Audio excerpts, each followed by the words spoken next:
اللہم صلی علی محمد وعلی آل محمد وبارک وسلم نحمدہ ونصلی علی رسولہ الکریم بسم اللہ الرحمن الرحیم۔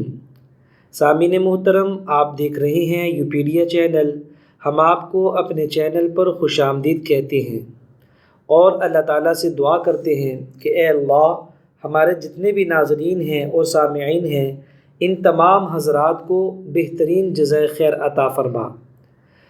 تمام تعریفیں اس ذات کے لیے ہیں جو تمام جہانوں کا مالک ہے، اور تمام خوبیاں اس رب ذوالجلال کے لیے ہیں جو تمام جہان کو پالنے والا ہے۔ سامعین محترم، اللہ تعالیٰ کی ذات ہر چیز پر قادر ہے۔ قرآن پاک میں بے شمار آیات میں اللہ تعالیٰ نے اپنی قدرت کا اظہار فرمایا ہے۔ ان اللہ علی کل شیء قدیر، اللہ کی ذات ہر چیز کے اوپر قدرت رکھتی ہے، لہٰذا اللہ تعالیٰ جہاں سے زندگی نظر آ رہی ہو چاہیں تو وہاں پہ موت کے اسباب پیدا فرما دیں، اور اگر بظاہر موت کے نقشے ہوں اللہ تعالیٰ وہاں سے زندگی دے کر دکھا دیں، کیونکہ وہ ذات ہر چیز پر قادر ہے۔ اللہ کی ذات کن فیکون کی طاقت رکھتی ہے، یعنی اللہ کن کہتے ہیں تو پوری کائنات میں فیکون ہو جاتا ہے۔ دوستو، اللہ تعالیٰ کی ذات کے ہوتے ہوئے ایک ایمان والے کو کسی بھی چیز سے پریشان ہونے کی ضرورت نہیں ہے۔ الحمدللہ، ہم جتنے بھی وظائف آپ لوگوں کے لیے بناتے ہیں، سینکڑوں لوگ اس سے فائدہ حاصل کر رہے ہیں۔ صرف یہ یقین اور اعتماد کی بات ہوتی ہے کہ وہ اللہ تعالیٰ پہ پورا بھروسہ کرتے ہوئے، اللہ تعالیٰ کی ذات عالی پہ پورا یقین کرتے ہوئے، جب ان کی عظمت کو، اللہ کی کبریائی کو سوچتے ہوئے عمل کو کرتے ہیں، اللہ پاک ان کو فائدہ بھی پہنچاتے ہیں۔ ہمارے چینلز پہ جتنے بھی وظائف ہیں، الحمدللہ یہ سارے مجرب اور پرتاثیر وظائف ہیں۔ آپ جب بھی کسی عمل کو شروع کریں، پورے اعتماد اور یقین کے ساتھ عمل کو کریں۔ اور ایک ریکویسٹ ہم ہر دفعہ آپ سے یہ کریں گے کہ آپ اللہ تعالیٰ کی ذات پہ بالکل بھی بدگمانی نہ کیجیے۔ حدیث قدسی کے اندر آتا ہے، اللہ تعالیٰ کا پاک فرمان ہے، انا عند ظن عبدی بی، میں اپنے بندے کے ساتھ ویسا ہی معاملہ کرتا ہوں جیسا کہ اس کا میری ذات پہ گمان ہوتا ہے۔ اسی لیے ہم کہتے ہیں، اگر شک کے ساتھ یا بے اعتمادی کے ساتھ آپ نے کوئی بھی عمل کیا اور وظیفہ کیا، آپ کو وہ 100% فائدہ حاصل نہیں ہوگا۔ لہٰذا آپ وظیفہ کرنے کے بعد ریلیکس ہو جائیں اور اپنے ذہن کو مطمئن رکھیں اور یقین رکھیں کہ انشاءاللہ اب میرا کام ہو جائے گا۔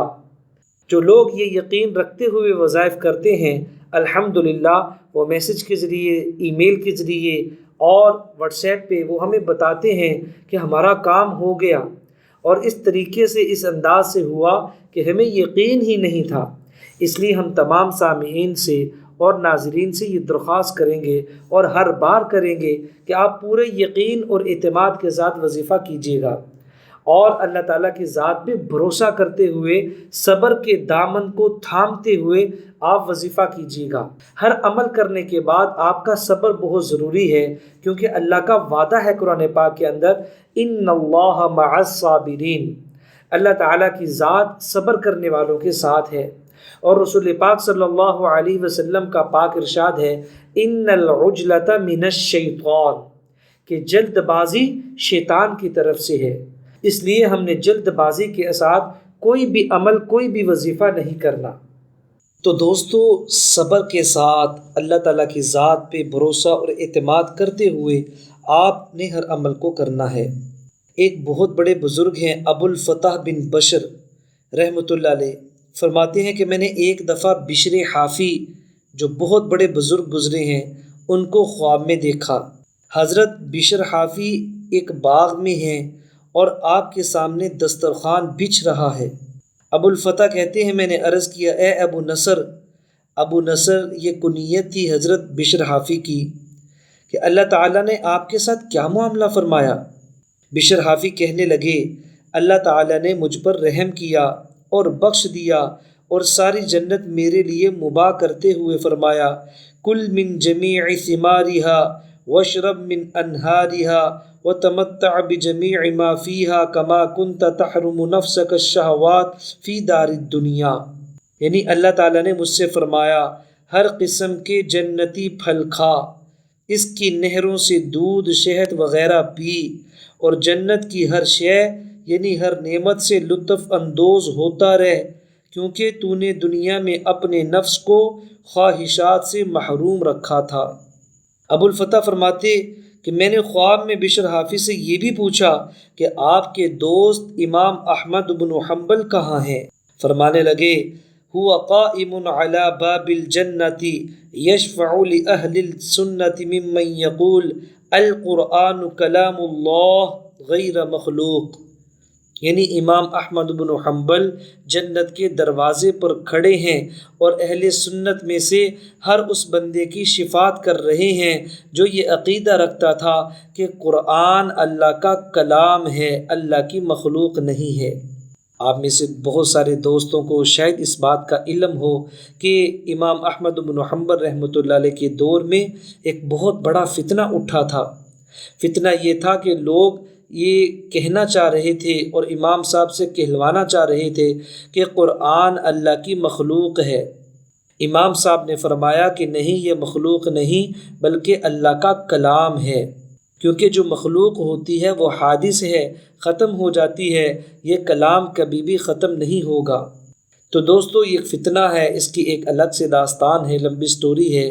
تو آج جو میں عمل آپ لوگوں کے سامنے لے کر حاضر ہوا ہوں، اگر آپ نے کھانا کھانے سے پہلے صرف 3 دفعہ ان آیات کو پڑھ لیا، اللہ تعالیٰ آپ کے دسترخوان میں اتنی وسعت پیدا فرمائیں گے اور انشاءاللہ تعالیٰ اتنا وہ وسیع ہوگا کہ آپ کے گھر سے کبھی بھی رزق ختم نہیں ہوگا۔ باہر کے معاملات اور حالات چاہے کتنے ہی دشوار کیوں نہ ہوں، لیکن اللہ تعالیٰ اس عمل کی برکت سے آپ کے گھر کو ہمیشہ رزق کے ساتھ بھرا ہوا اور آباد رکھیں گے۔ تو جب بھی آپ نے دسترخوان بچھانا ہے، کھانے کے لیے بیٹھنا ہے، آپ نے 3 دفعہ یہ عمل کرنا ہے۔ درود شریف پڑھنے کے بعد کم از کم 3 دفعہ درود پاک پڑھیں۔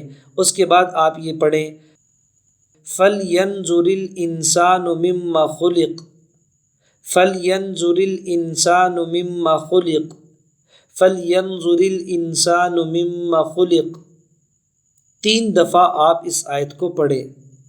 انشاءاللہ اس کی وجہ سے آپ کے مال میں اتنی برکت ہوگی کہ آپ کو سمجھ ہی نہیں آئے گا کہ اتنا مال آپ کے پاس کہاں سے آیا۔ دوستو اللہ تعالیٰ تمام ضرورتوں کو پورا کر سکتے ہیں، کرنے میں کسی کے بھی محتاج نہیں ہیں۔